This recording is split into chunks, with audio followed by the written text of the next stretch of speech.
আজকে আমরা একটা খুবই জাগ্রত মন্দির অগ্নিনাভ বাবার মন্দির, যেটা নাজরা বলে একটা জায়গায় আছে আসামের, ওখানে গিয়েছিলাম। দিয়ে তারপরে ওখানে ভিডিওটা আপলোড করছি আজকে। ফার্স্টে সবাইকে ওই যেটা প্রদীপ আছে সেখানে সবাইকে তেল দিতে হয়, এই জন্য এত বড় প্রদীপ ওখানে। আবার চাইলে আমরা বাড়িতেও নিয়ে আসতে পারি, মানে ওরা ওয়েস্ট করছে না তেল আর ধূপকাঠি এসব। ওরা আবার ফেরত যেহেতু মানে যেটা দান করা হয়, তারপরে আবার শেষে আসার পথে একটা একটা করে সবাইকে ওটা ওয়াপস রিটার্ন করে দেয়, যাতে ওয়েস্ট না হোক। এই যে জিনিসটার নতুনত্ব আছে, এটা ভালোই লাগলো আমার সিস্টেমটা। দিয়ে আপনারা দেখুন, আর পারলে যাবেন, এখানে খুবই জাগ্রত মন্দির, মনস্কামনা পূরণ হয় এখানে খুবই বলে।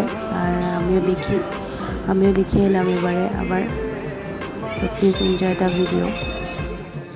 এই মন্দিরটা বেশি দিন হয়নি, সেই জন্য সিস্টেমগুলো একটু অন্যরকম, আর ওরা নতুন করে মন্দির বানাচ্ছে আলাদা করে। খুবই এটার মানে রেজাল্টস খুবই পজিটিভ, সেই জন্য এত লোক আসে, আর বেশিরভাগই দূরের থেকে লোক আসে। তখন যখনই আসামে আসবেন প্লিজ এখানে একবার ভিজিট করবেন। সব কিছুরই এখানে আলাদাভাবে লাইন আছে। ফার্স্টে হলো গিয়ে তেল দিতে হবে, তারপরে জল দেওয়ার লাইন আলাদা, আবার ঠাকুরকে পুজো দেওয়ার লাইন আলাদা, আবার পুজোর যেটা ফুল বেলপাতা বলে সেটা নেওয়ার লাইনটাই সব থেকে লম্বা, সেটাতেই টাইম লেগে গেছিলো। দিয়ে ওখানে অনেকে কী প্রবলেম আছে কী আছে তারা ওনাকে বলে, যে মানে যার মন্দির বলা যায় ওনাকে বলে, ওই একজন লেডি আছে। দিয়ে তারপরে শেষে প্রসাদ খেয়ে আমরা বেরিয়ে এসেছি। ভালোই কাটলো দিনটা।